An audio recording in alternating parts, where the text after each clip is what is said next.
High court తీవ్రాగ్రహం, ప్రభుత్వ భూములను కాపాడే పద్ధతి ఇది కాదు. రికార్డు పరిశీలించకుండా కూల్చివేతకు యంత్రాలు ఏమిటి? హైకోర్టు కూల్చేస్తామని యంత్రాలు అడిగితే ఇచ్చేస్తారా? ఆదివారం కూడా అదే చెప్పిండు. ఇక ఉన్నటువంటి నేపథ్యం మనం చూస్తున్నాం. ఇది ఉన్నటువంటి రుణమాఫీ పూర్తయ్యేదాకా వదలము. రైతు దీక్ష వేదికపై నిద్రిస్తున్న ఈటెల మహేష్ రెడ్డి, కొండ విశ్వేశ్వరరెడ్డి. ఇక మళ్ళీ కొత్త ఇద్దరు రుణమాఫీ పక్కన పెట్టు కానీ ఇక మూసి నది ప్రక్షాళన చేయాల్సిన వాళ్ళు రుణమాఫీ గురించి మాట్లాడుతున్నారు.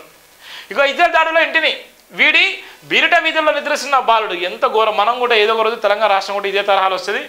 ఇది జరిగితే మనం తట్టుకోలేకపోతాం. ఇంత దారుణమైన నేపథ్యం కూడా లెబనాన్లోకి ఇజ్రాయెల్లో ఉన్న దేశం ఇలా అమెరికా సమాచార శాఖ వైద్యులు ఉన్న లెబనాన్ ఆర్మీ యుద్ధ ట్యాంకులతో ఆల్ వజన్ ఆల్ కియాం వైపు ఐడిఎఫ్ డమెస్కాపై దాడులు, లెబనాన్లో 10ల సంఖ్యలో మరణాలు, ఇజ్రాయెల్పై ఇరాక్, ఇరాన్, సిరియా దాడులకు అవకాశం, లెబనాన్కు ఐఆర్జీసీ, సిరియాకు ఇజ్రాయెల్లో నాయకులు, ఇరాన్ ప్రేరేపిత ఉగ్రవాదులను మట్టి పెడతాం, నేతన్యాహుకు మోదీ ఫోన్, ఉగ్రవాదానికి చోటే లేదని వాక్యం. ఈ అంత దొంగ ముచ్చాలి. వీళ్ళు ఎంత భయంకరం అంటే అంత భయంకరం.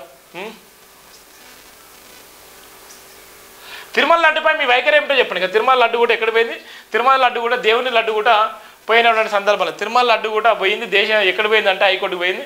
తిరుమల లడ్డు కూడా ఎంత బాధాకరం చూడండి. ఇక బాధితులకు అండగా ఉంటాం.